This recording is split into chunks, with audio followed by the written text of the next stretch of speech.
Hey, and 10, my noble friends, be very welcome to one more edition of Rede Vamp interview here at Brazil, Rede Vamp entrevista. Here is Lord A, Andreas Sarrasca, and this evening I have a very special guest, and it's a great honor talking with this man, one of my favorite occult writer. He's the author of the Chicken Kabbalah, Song of Chicken Kabbalah, illustrated Goetia of Aleister Crowley, Ask to Babylon. And please be very, very welcome, my noble friend Lon Milo DuQuette.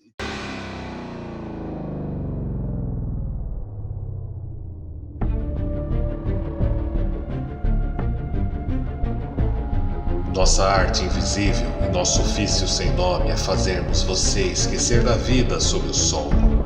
Noites intermináveis de boa música, onde trazemos sonhos que se realizam e a cada nova transmissão entregamos arte, informação, vertigem, visagem e voragem. Desde 2003 somos a Rede Vamp.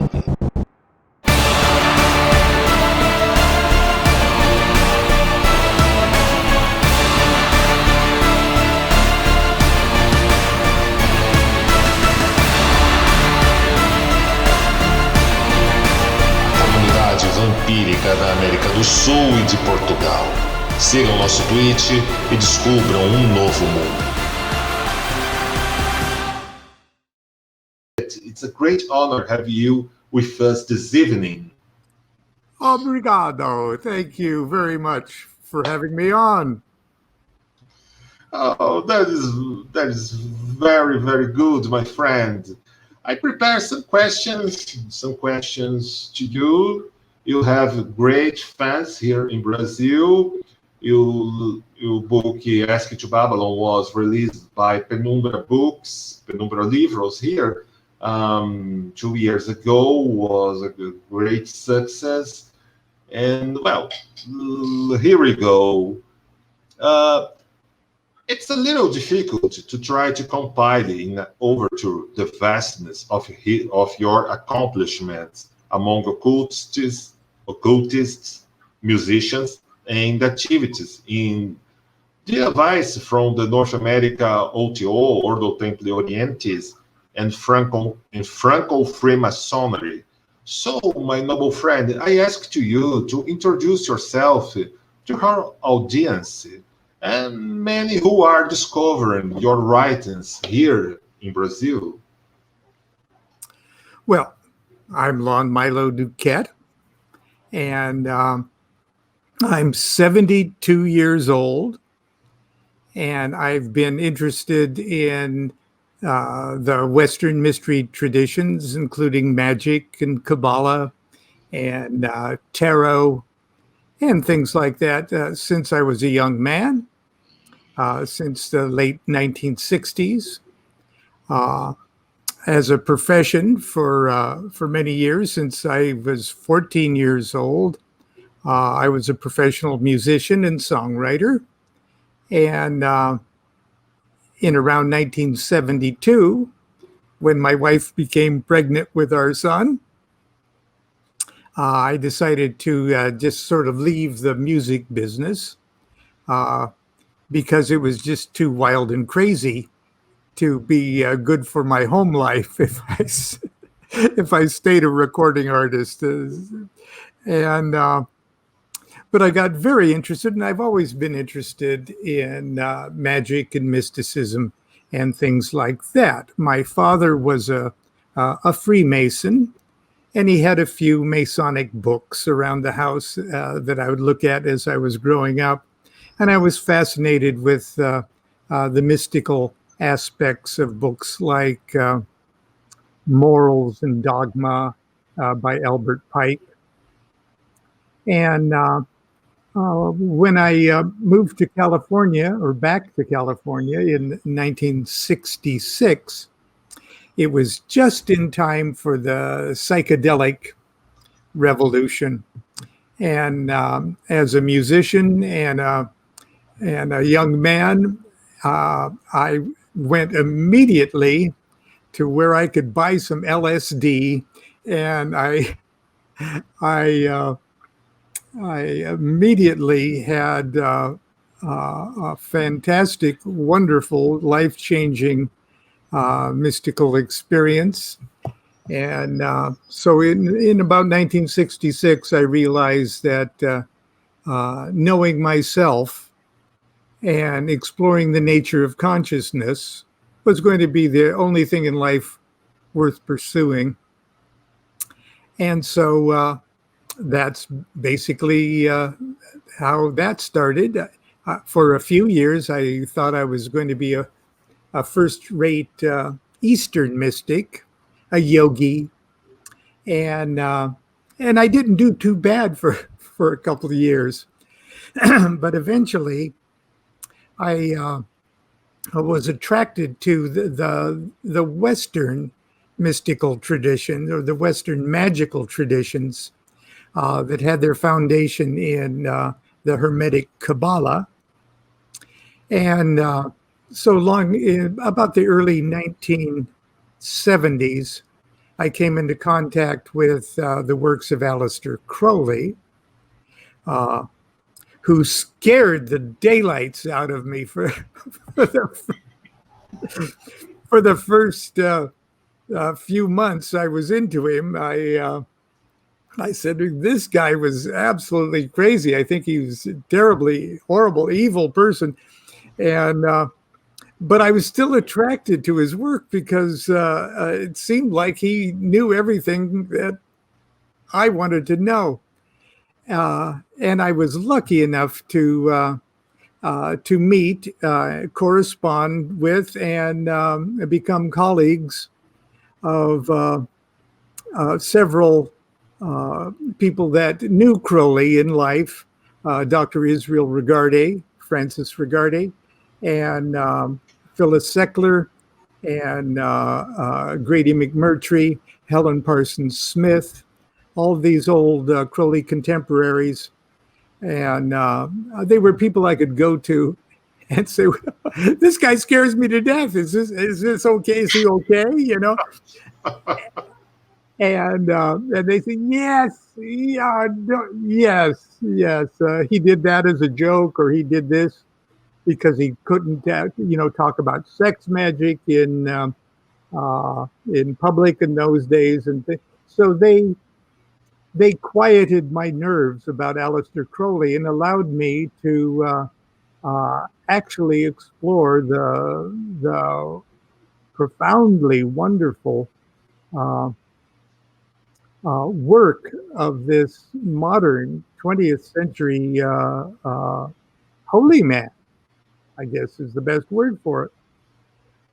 And Grady McMurtry and Phyllis Seckler and Helen Parsons Smith initiated me into the degrees of the OTO. And the OTO at that time, in the early 70s, was being reestablished in the United States. And so I formally underwent the OTO's magical program, and became active in initiating others into that same sort of magical Masonic tradition. And I became the AA, another one of Crowley's more private magical societies, or it's a magical school of instruction. And at the time, my teacher for that was Phyllis Seckler. And I've just been incredibly lucky. I haven't been smart. I'm not really very smart. But I am very, very lucky. And I was lucky to meet all of those people. I was lucky to study with all of those people. I was lucky to be able to discuss these matters. And I was really lucky that my magical instructors were wise enough to allow me to discover these things for myself. It wasn't like magic is a subject you're not taught. Magic is a subject that you learn. And I was lucky enough to have teachers that just guided me just enough so I could learn these magical lessons for myself. And when I started to write in the late 1980s, I did so just to write the books that I wished I would have read myself when I first started learning. It may have saved me 10 or 15 years of beating my head against a wall. So I write the books that I wished I could have read early in my magical career. And I've been very lucky about that. And about 10 years ago, I picked up my guitar again and started writing songs because I guess the time was right to do that. And I've been lucky enough to find a record label and a producer and who's allowed me to record some new CDs of my new material. And so I do that as well. So does that begin to answer your question? Oh yes, of course. It's a great life story, my friend. And it's very, very good hear directly from you. And this leads us to our new question. Before the pandemic, I heard a story that was a day of the week that you always offered classes in magic at your California home for everyone who got that. And I find your initiative truly amazing, truly fascinating. Would you tell us something more of how is you give class of better? How is administrating taking a magic course, a magic class directly in your home? Is there strangest or most fun situations that have ever happened in these meetings? Wow. Well, I think somewhere, I may have even said it in my book, Ask Baba Lon, that the best way to learn magic is to teach magic. And our lodge of OTO was chartered in 1978, January of 1978. And in 1979, I decided to, or my wife and I decided, because anything that takes place in our home, I don't just decide, my wife decides too. We've been married 53 years. But we decided that we'd open our home out up to anyone who could behave themselves for 2 hours. And that our local lodge, our lodge that we run, we still run, sponsors a weekly magic class.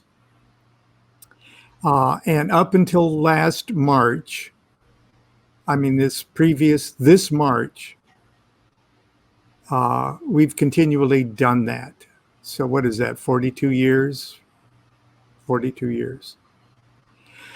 For 3 of those years, it was 2 nights a week when we discovered the wonders of Enochian magic, we couldn't just do that one night a week. We had to do it two nights a week for 3 years. The point being that right at first, when I started the class, I was doing it just to stay 1 week ahead of the class members. So, in other words, I was teaching a class and I was teaching stuff that I learned that week.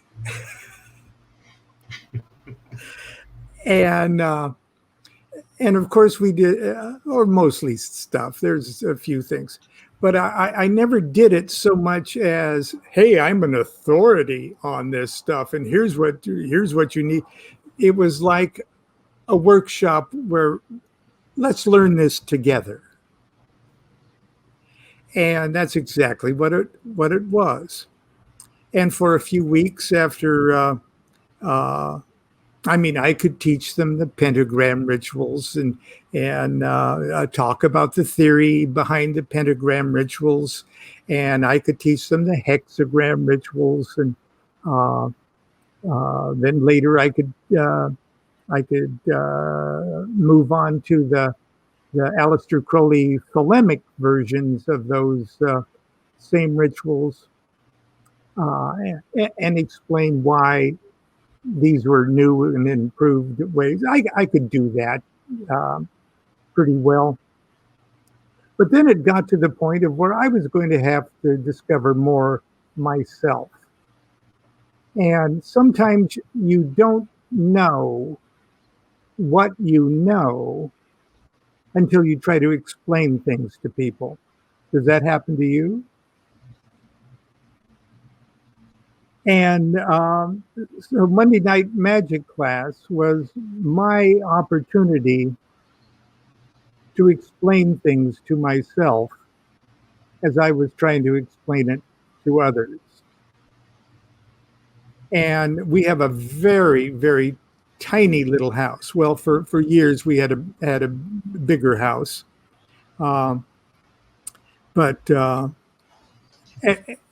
and know this, that we're broke. Okay, we've never had any money. You don't make a lot of money writing occult books. You don't make a lot of money writing songs.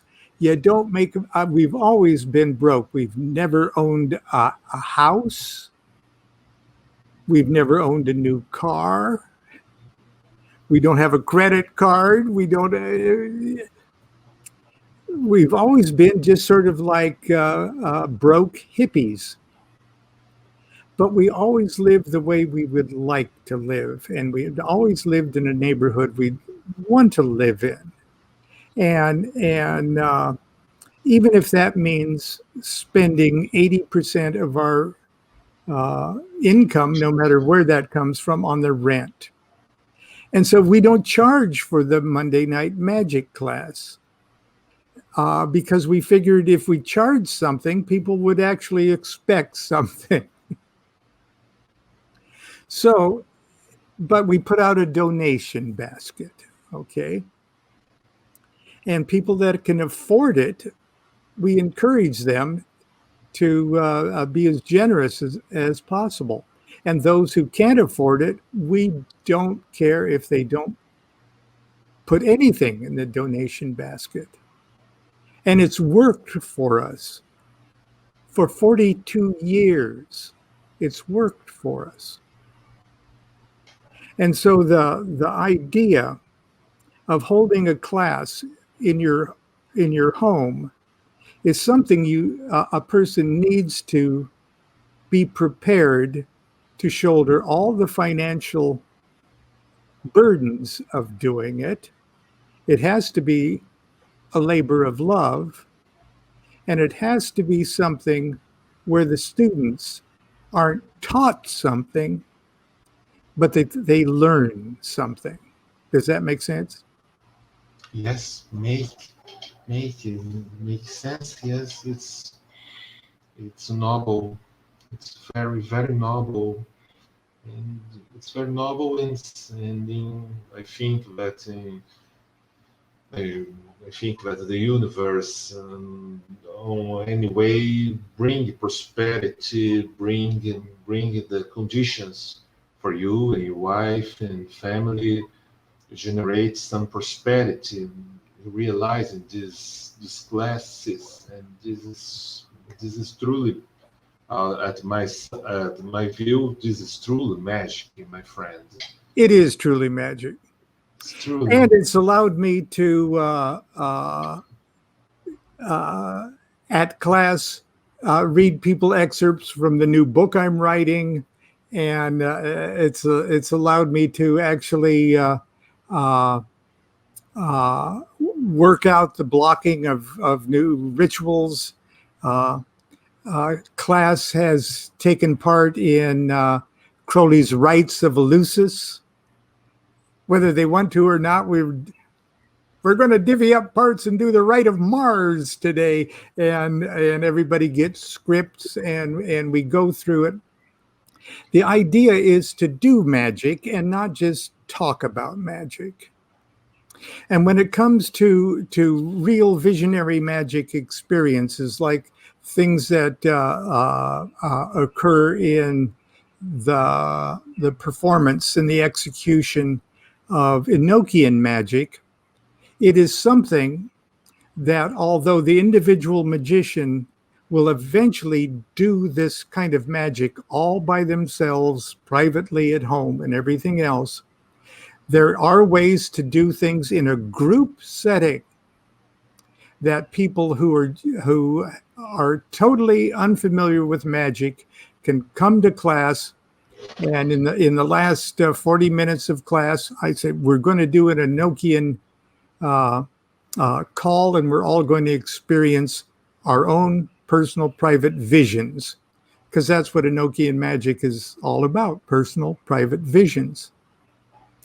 And it shows people, it takes the superstition out of magic. It takes the fear out of doing magic, and it enables people to understand that magic is wonderful. It's miraculous, if you will, but there's nothing to be afraid of except your own fears and ignorance about what the nature of that magic is.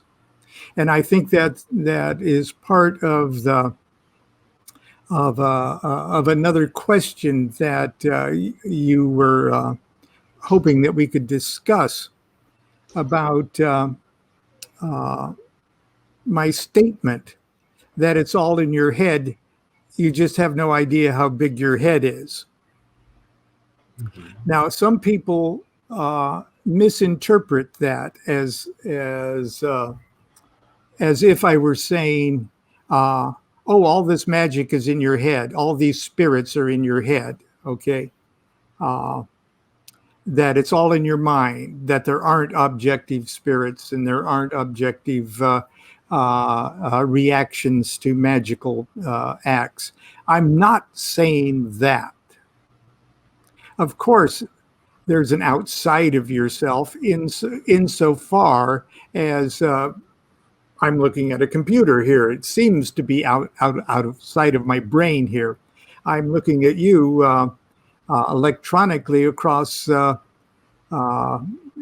continents here at the moment. Of course, that's outside of our heads.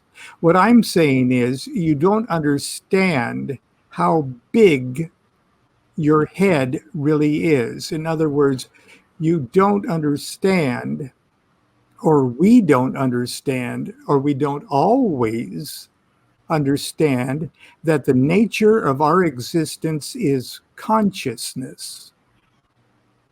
And our consciousness is not restricted to this area of our cranium.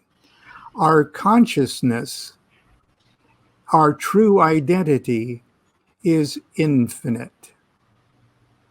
And for all magical intent and purposes, there is no outside of ourselves. So things that are seemingly happening objectively and outside of ourselves, yes, they are. But our perception of them is all processed inwardly. Not only that, but the more we peel back the onion skin layers of what we truly are, we understand that the true nature of our being and our existence is that of consciousness. And there is no outside of that. It all takes place within the stream, the universal stream of consciousness, of which we are, as it were, the computer terminal for the great network that is the supreme consciousness that we truly are. Does that make sense? Make sense. Yes, and give me some, and give me much to think and much to contemplate, to reflect. Yes, I like the vision of a flow where it expresses our consciousness. I appreciate too much that idea. Here in Brazil, I had a great friend called Luis Felipe Pondé, and he's always when I meet him, he makes a joke that we are all damaged by we can't see, we can't have any idea of the vastness of the poles who forms our reality. And what you say remembers me that's idea. It's we don't have idea of the vastness of ourself and where we can and until where we can reach. Absolutely. This is absolutely the magic. We see fractals. We see we are more familiar from what we think that we are. We see this, but we are more than that. Much more. Much more than that. As a matter of fact, ultimately, we're each other. Yes. Yes. Now, the techniques of magic, especially the ancient medieval techniques of magic, when it worked, it worked as a way of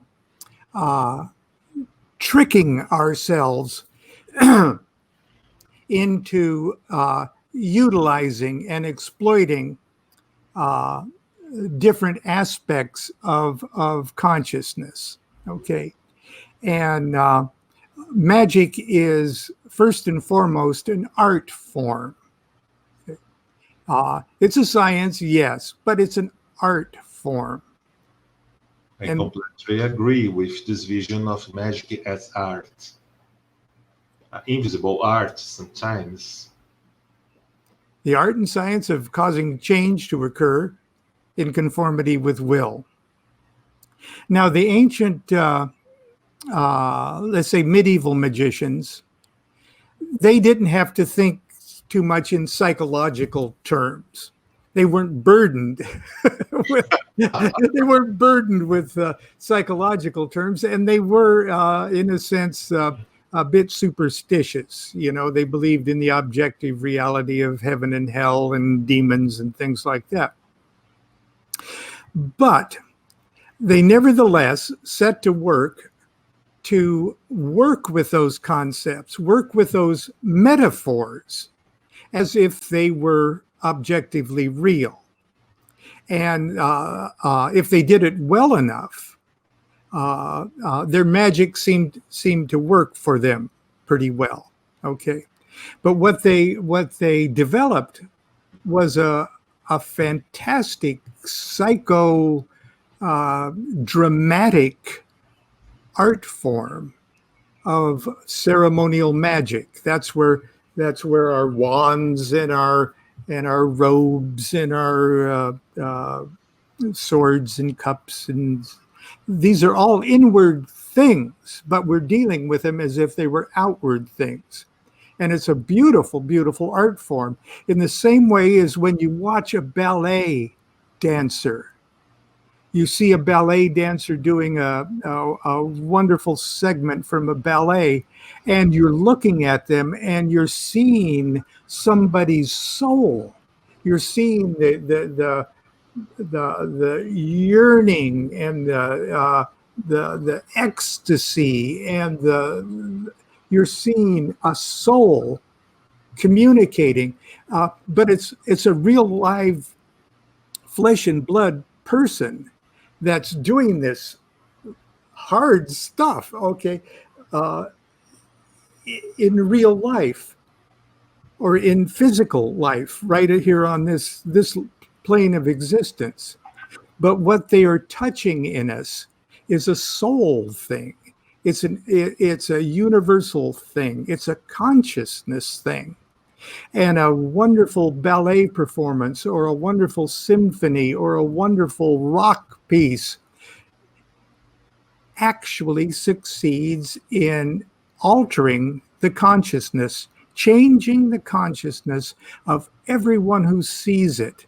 That is art, and that is magic. And the ancient magicians use the drama of magic to evoke, say, demons to do their will. Well, what they're evoking, from a psychological point of view, is powers of their own potential powers that they've never had control over before. And they're finally saying, I'm going to make you work for me rather than against me.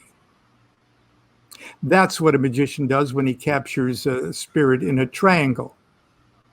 But the art form of doing that, and what even a modern magician does, is, for the time being, they buy into, in other words, they accept the objective reality of the metaphor that they're about to work with. And as long as they're thinking, oh, this is a metaphor, it's not going to work very well. But even if for 10 minutes you buy into the concept that they're real, then you've got a moment to actually work with these abstract forces as if they were concrete forces. So the idea, when people say, well, you say the demons aren't real. And I say, no, they are real, okay? They're more real than you can possibly imagine, but they're a kind of real that you don't yet grasp. And of course demons are real. They can do every dangerous thing, every monstrous thing, every hideous, terrible thing that the human mind can imagine, because they're doing it all over the place, all over the world right now. But the idea that they're somehow connected to a hierarchy of Christian or Jewish or Muslim or a Buddhist pantheon of demons that have objective reality in and of themselves that are different than every other religion's objective reality, that's nonsense.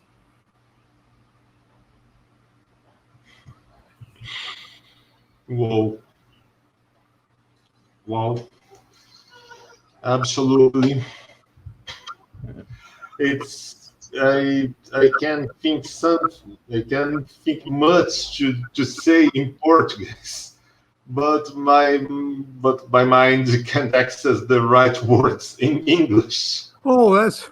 But Lon, Just let me confuse you.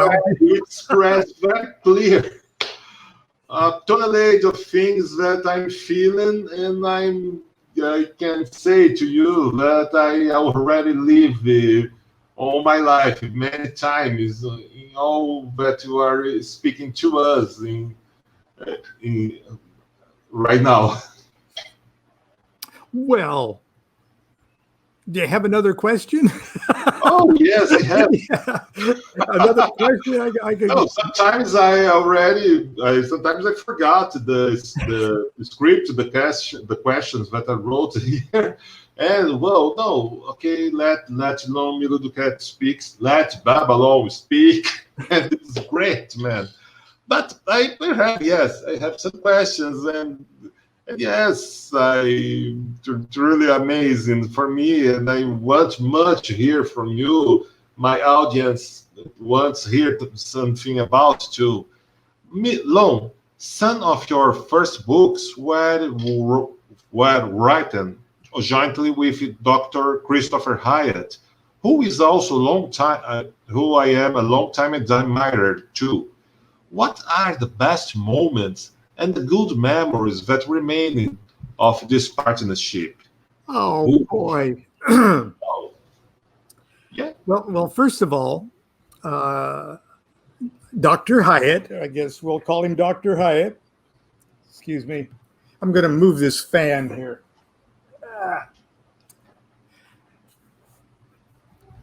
I first met Dr. Hyatt when I initiated him into the OTO. He joined our lodge of OTO in Costa Mesa along about 1986 or 85 or 86, I believe. And I wasn't writing at the time. I was just doing Monday night magic class and just running the lodge of OTO. And but we hit it off really well because we both enjoyed vodka.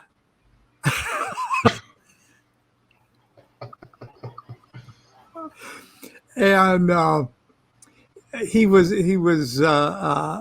so funny and so supportive. And at the time, he was one of the most, I guess, affluent of our lodge members, and he was a very, very generous lodge member. And long about 1988, I believe. No, it was, yes, in 1988, he was writing a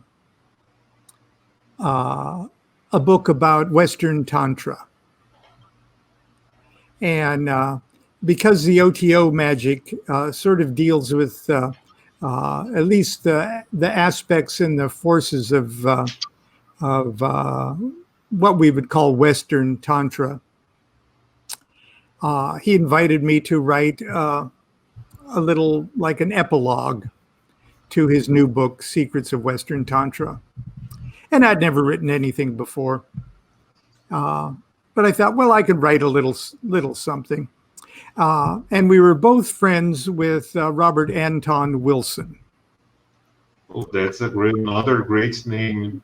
I appreciate too much Ascension of Prometheus Ascension, I think. Yeah, Prometheus Rising, yes. Rising, yeah. And so we were both friends of Bob. And so I figured there's something that Bob had written that I thought, well, I can expand on that a little bit. And so I wrote this little epilogue or an afterwards or whatever you want to call it to Secrets of Western Tantra. And that went okay. And it allowed me to actually try to write something. I'd never written anything except a song before that. And so long about 1990, well, a little later, probably 1989, I decided to do a little magical retirement right in my home toward the operation of the knowledge and conversation of the Holy Guardian Angel. And I was about 2 weeks into that operation, and I get a phone call from Dr. Hyatt, and he says he's writing a new book about the use of tarot cards in sort of an oracle type magical operation that he called the ultimate divination. And he wanted to utilize tarot cards as part of this ultimate divination book. And he said, but I don't know that much about tarot cards. He knows all about the Jungian psychological aspects of it. And he knows that the tarot and Kabbalah could work, but he actually wanted to know a little bit more. And he made me the offer he said, I'll pay you a monthly salary and you can come up to Long Beach every morning and we can write this book together. And that was that's an offer I couldn't refuse because I'm always broke. I could use a monthly income, and to get paid to write with a best-selling author and learn the art of writing every morning at his home while I was being paid. I said, okay, I'll do that. And it was wonderful. He had this beautiful apartment up on I believe the 11th floor of this beautiful apartment complex right on the ocean front in Long Beach, California. And he had us two little Apple computers set up, and we would sit there in his living room all day from 10 o'clock till 4 o'clock every day, or at least 4 days a week. And we'd break for lunch. His wife would make us beautiful, very healthy lunch. And both of us at that time were non-drinkers, even though both of us enjoyed vodka. We were both taking a little vacation from that at the time. And about a third of the way through this ultimate divination book, we started talking or over lunch about Enochian magic. And he says, "Oh, that's so complicated." And I said, "No, it's really very easy. Okay, it's easier than you think." And Crowley just knew how easy it was, and he just wrote a very short thing showing how easy it was. But it was so easy that hardly anybody could understand it. They just tried to make it more. And he said, "What do you mean by that?" And I show it, okay? And he says, "Whoa, he says, wait a second, let's put this book on hold and write this Enochian book, and you can write a commentary on Liber Hanoch, which is Crowley's Enochian material from the equinox." So we stopped, and then we did that. And that book came out. That was called The Enochian World of Aleister Crowley. And because he added, at the time, a sex magic application for it, the subtitle was Enochian Sex Magic. And but anyway, we finished that book, and then we finished the Ultimate Divination book, which is called Tarot, Tantra, and the Holy Guardian Angel, I think. and they both came out in 1990, I think. And then we wrote two more books, just like that. We co-authored together two more books. One on the Goetia, Aleister Crowley's illustrated Goetia, which I think, doesn't it have a Portuguese translation of that? Yes, we have by Madras Publishing House. Very good. And another one called Taboo. I remember that. Yeah. But anyway, it was absolutely a wonderful relationship. I owe my entire writing career to the friendship and the tutelage of Christopher Hyatt. And when Rigardi died in 1985, Hyatt's publisher, New Falcon, was Rigardi's publisher too, along with Timothy Leary and Robert Anton Wilson. And so that was sort of my circle of professional writing friends at the time. And it was just a wonderful time. It was a very, very, very funny guy, but not so much funny ha-ha guy. He was a complete, total character. But he was a genius. And if you've ever been around geniuses, you know that they can be unpredictable, very mercurial, and sometimes even dangerous. Yes. We can imagine what that man's write great books. That book was my company in tormented moments of my life, and I have a great. It's something very precious to me. All that names, all these books that we write, and Robert Anton Wilson, Timothy Leary, Christopher Hyatt, and yes, it's that kind of person that I would have personally meet you one day on my life. But I have the books, and this book has inspired me, and this book make me realize my life, my will, and as I say, hunt for what bring me pleasure, want to bring me sense, want everything that give me energy to live, to crystallize all my dreams. And your books, your name are on many of these readings, and it's very special talk with you this evening about all this, Lon. It's very, very special to me. And my friend, I have a question now to raise the temperature of our live streaming. It's a question that all my guests don't escape. And, well, this is the Rede Vamp, or the English may sound like a vampire network.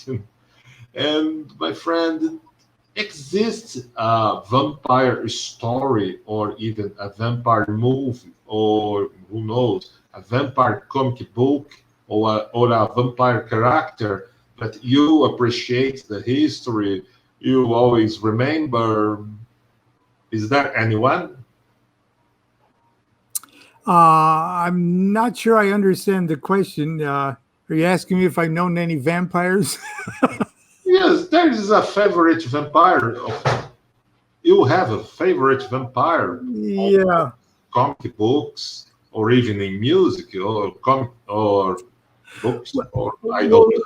Yeah, I think we all know probably many vampires in our life. At least vampires on a magical level rather than a cultural level, because I know there's people that have enjoy and have embraced the vampire sort of persona as an aspect of their expression of pleasure and ecstasy, taken to spiritual dimensions, and that are effectively using that in a way to positively expand their consciousness. But I don't even know anyone like that. But as far as the true magical definition, I guess, of vampire and vampirism would be someone or an entity. A mosquito is a vampire. Okay. Mm-hmm. But vampires on a spiritual dimension rarely think of themselves as being vampires. As a matter of fact, recognizing yourself as a vampire and accepting that role almost immediately puts you into embracing the art form of the magic of, okay, and all of a sudden you're being a magician about it. See, Perfect. most vampires. I wrote somewhere. Now, my mother died at 93 or 94 years old, about 10 years ago. And don't mistake me, I loved her very much. And no one can ever put themselves in the place of another person, especially their own parents. But in all kindness and in all truthfulness and on a spiritual level, she was a vampire. Now, I think almost everybody, no matter how sweet and loving their parents were, could say their mother was a vampire in a way.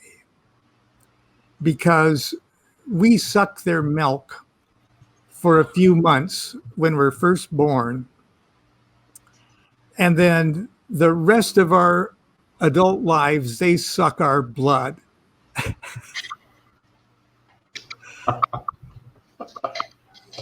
and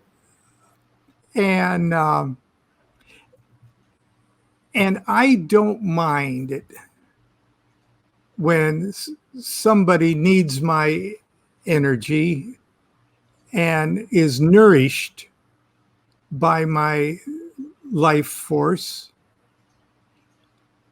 I don't mind it at all. I don't mind them drinking my blood. Mm-hmm. But I resent it when they spill it. If they're not using my energy for their own nourishment, for their own awakening, for their own growth, and they instead just take it and then spill it on the floor or waste it, that I resent. So that's my take on vampires. Great view. It's a great and powerful view, I think. And this is important. After all, this is the Rede Vamp, and let's say nobody of my guests escape from this question about vampires. But I have some more questions, more funny, more interesting, and more cool to ask for you. And this will take us for the Thoth Tarot is one of the most impressive tarot decks I have ever been able to contemplate and make use. I saw that it was inspired by a compilation of all of Crowley's voice and vision to ensure his presence before the explorers and students of his path. I know this tarot is also a very dear theme for you, my noble friend. You already have written a great book about the Thoth Tarot from Aleister Crowley.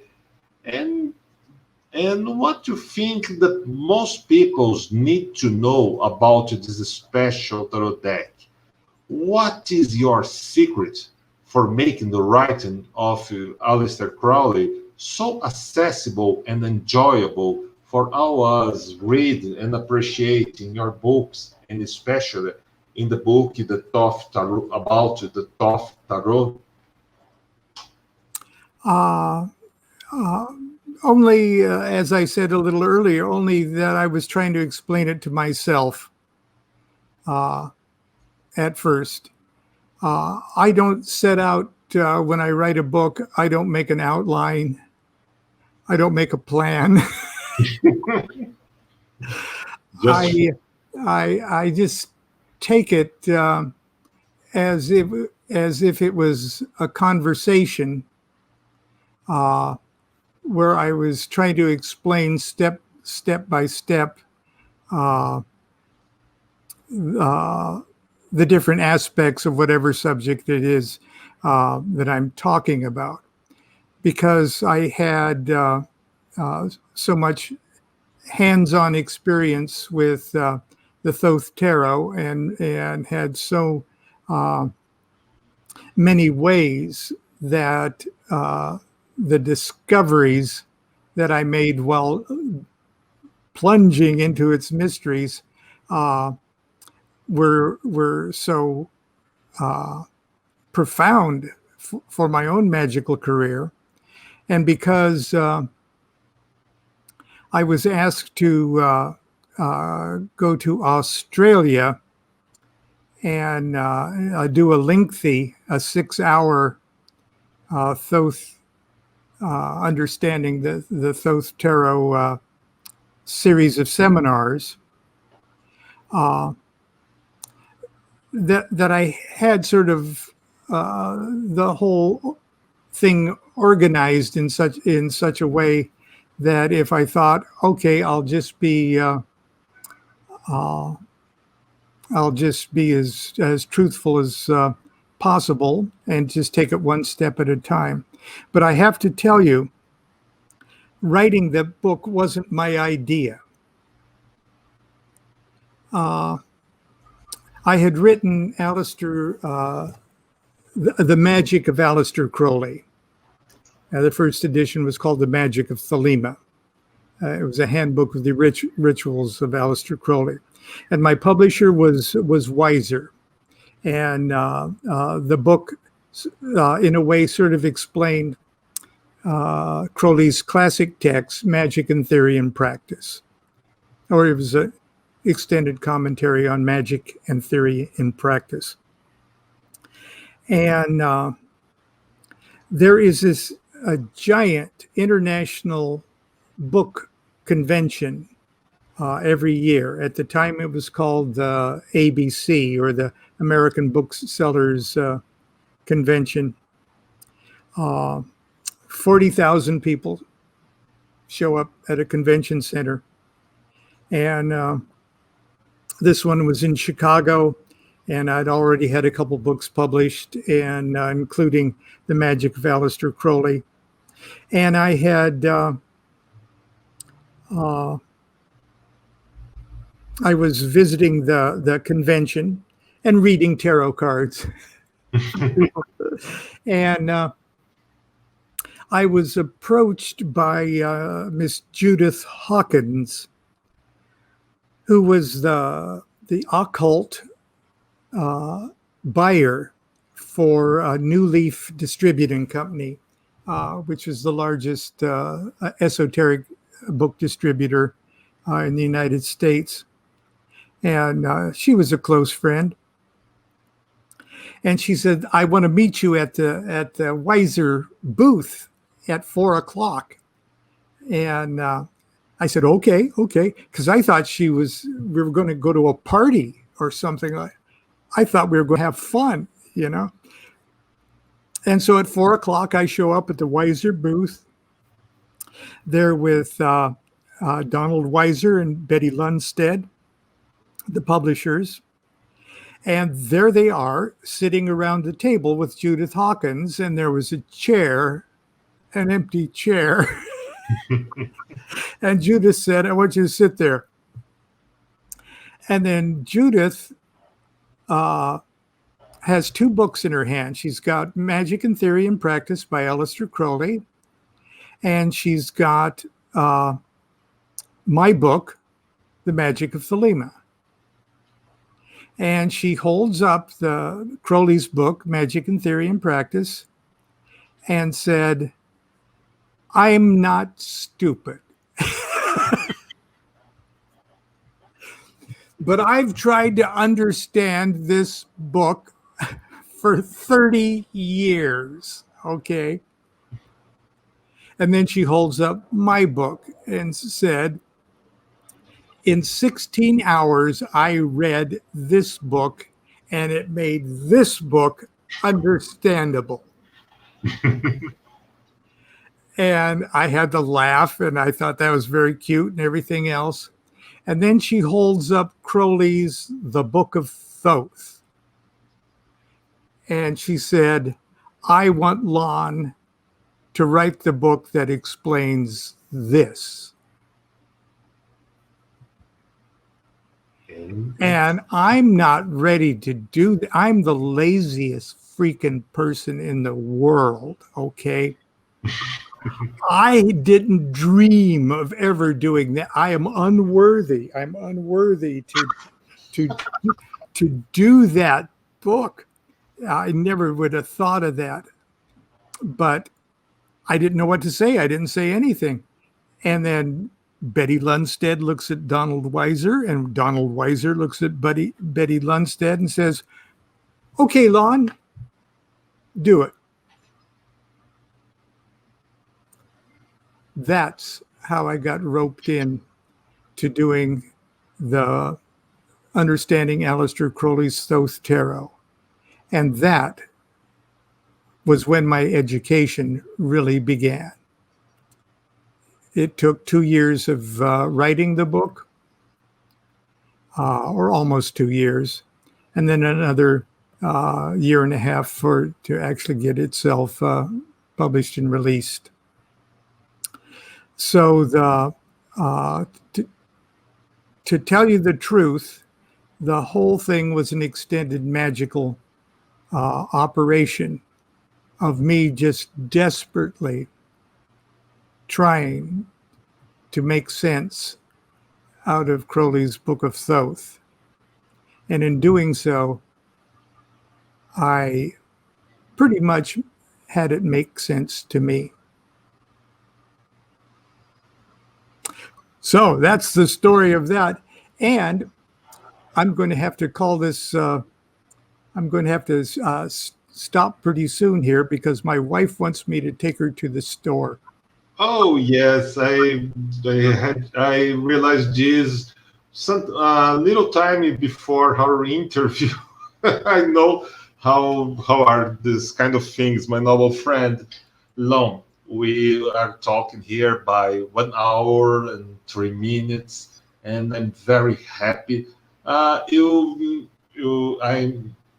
have more third question at least to do for you, because I love to realize this interview here with you, but I know that time is a very precious and very important for us. And my noble friend, thank you so much for your time, your presence here on Rede Vamp interview. And yes, I hope for you, I wait for you more times in the future, okay? Let's do this again sometime soon. Oh, okay. You are my guest when you wish.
você gostou deste vídeo, deixe um curtir, compartilhe com pessoas afins e visite sempre o nosso portal redevamp.com.